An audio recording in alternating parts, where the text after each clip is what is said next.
چونکہ یہ واضح ہیں اس لیے یہ اسم صوت کہلائیں گی۔ اسم صوت سے مراد کسی بھی چیز کی آواز۔ ٹوپ، لنگوٹ، شاہراہ، چونکہ یہ بڑائی کو ظاہر کرتی ہیں اس لیے یہ اسم مکبر کہلائیں گے۔ جاہل سے جاہلانہ، روح سے روحانی، کسی چیز کی حالت یا کیفیت کو ظاہر کرتے ہیں اس لیے اسم کیفیت کہلائیں گے۔ بالکل، بے شک، زور، قطعاً، یہ ہماری بات میں تاکید ڈالتے ہیں، زور ڈالتے ہیں، اس لیے انہیں حرف تاکید کہیں گے۔ ہائے بائے، افسوس کا اظہار کرتے ہیں اس لیے حروف تاسف کہلائیں گے۔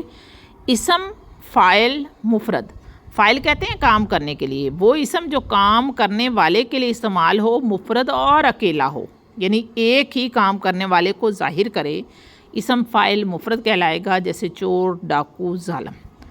جملہ قواعد کے مطابق الفاظ کا درست اور بامعنی مجموعہ۔ ہم نے پڑھا تھا کہ اکیلا بامعنی لفظ جو ہے وہ کلمہ کہلاتا ہے، حرف جو ہے وہ کلمہ کہلاتا ہے، تو الفاظ جو ہیں وہ مل کر جملہ بناتے ہیں اگر ان کا درست معنی سمجھ میں آئے۔ جملہ کی اقسام: جملہ فعلیہ اور جملہ اسمیہ۔ فعلیہ، پہلے ہم جملہ اسمیہ دیکھتے ہیں جو مسند اور مسند علیہ دونوں سے مل کر بنا ہو، جیسے ثریا لڑاکی ہے۔ ثریا مسند، لڑاکی اور اینڈ میں ہے فعل ناقص ہے، جیسے یہاں مثال دی گئی ہے علی ذہین ہے، تو یہ جملہ اسمیہ ہوا۔ دیکھیں، علی ایک آدمی کا نام ہے، ذہین ایک صفت کا نام ہے، تو میں نے بتایا تھا کسی جگہ، شخص، چیز یا صفت کا نام اسم کہلاتا ہے۔ علی اور ذہین دونوں صفت ہیں، ہے فعل ناقص ہے۔ مسند کا دوسرا نام خبر ہے، اس جملے میں خبر دی گئی ہے کہ علی ذہین ہے، اور مسند علیہ کو مبتدا بھی کہتے ہیں۔ علی ذہین ہے، مسند علیہ ہے علی، ذہین مسند ہے۔ جملہ فعلیہ، جس میں کام کرنے والا اور جس پر کام واقع ہو اور فعل تام ہو، یعنی فعل ناقص نہ ہو، فعل تام ہو، فاعل، مفعول اور فعل تام ہو، جیسے سلیم نے خط لکھا، سلیم فاعل ہے، خط مفعول ہے، لکھا فعل تام ہے۔ تو جملہ فعلیہ جس میں فعل تام استعمال ہو، فاعل، مفعول اور فعل تام سے مل کر بنے۔ جملہ خبریہ، جس میں کسی جملے کی خبر ہو، جیسے علی چلا گیا۔ اب جملہ خبریہ ہوگا تو ہم کہیں گے مبتدا سے مل کر بنا ہے اور خبر سے، اور اگر جملہ اسمیہ ہم اس کی کریں گے نحوی ترتیب تو ہم کیا کہیں گے کہ مسند علیہ مسند اور فعل ناقص سے مل کر بنا ہے۔ مسند کیا ہے؟ کسی جگہ، شخص یا چیز کا نام، اور اسی کا دوسرا نام مبتدا ہے۔ خبر، جو کچھ ہم کسی چیز کے بارے میں بتاتے ہیں یا جو بیان کیا جائے۔ مفرد جملہ میں ایک مسند اور ایک مسند علیہ ہوتا ہے یا ایک ہی خبر ہوتی ہے۔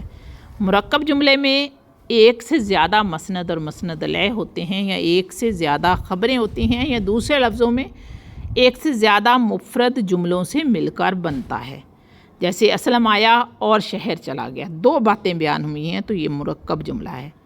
جمع کی چار اقسام ہیں: سالم، مکسر، جمع الجمع، اسم جمع۔ ان کے جو نام ہیں اسی میں تعریف چھپی ہوئی ہے۔ سالم یعنی حرف کی شکل سالم رہے، جیسے حاضر سے حاضرین۔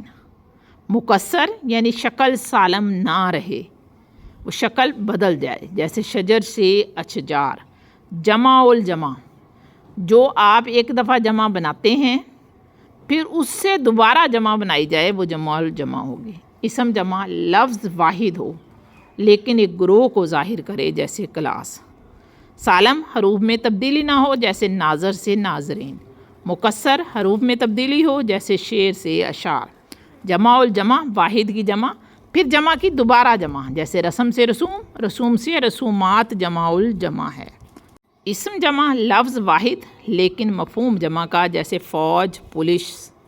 حروف علت، جو سبب یا وجہ کو ظاہر کریں، علت کو ظاہر کریں، جیسے کیوں، کہ، اس لیے۔ حروف تردید، جو رد کریں، کسی بات کو منع کریں، خواہ قلم لے لو، خواہ کاپی۔ حروف استدراک ایسے حروف جو شک اور وہم کو دور کرنے کے لیے استعمال کیے جائیں حروف استدراک کہلاتے ہیں، جیسے مجید دوست تھا مگر بے وفا نکلا۔ دوست ہے لیکن اس کا شک اور وہم نکال دیا ہے کہ اسے دوستی نہ کرو، وہ بے وفا ہے۔ حروف استثناء ایسے حروف جو کل کو جز سے علیحدہ کر دیں، یعنی بشیر کے سوا سب آئے، بشیر کو سب سے علیحدہ کر دیا، کل کو جز سے علیحدہ کر دیا تو حروف استثناء کہلائیں گے۔ حروف شرط و جزا جس میں شرط ہو، اگر وہ آتا تو میں جاتا، تو انہیں شرط لگا دی۔ اشرف ہو بہو امید ہے تو ہو بہو حرف تشبیہ ہے جو ایک چیز کو دوسری چیز کے برابر قرار دیتا ہے۔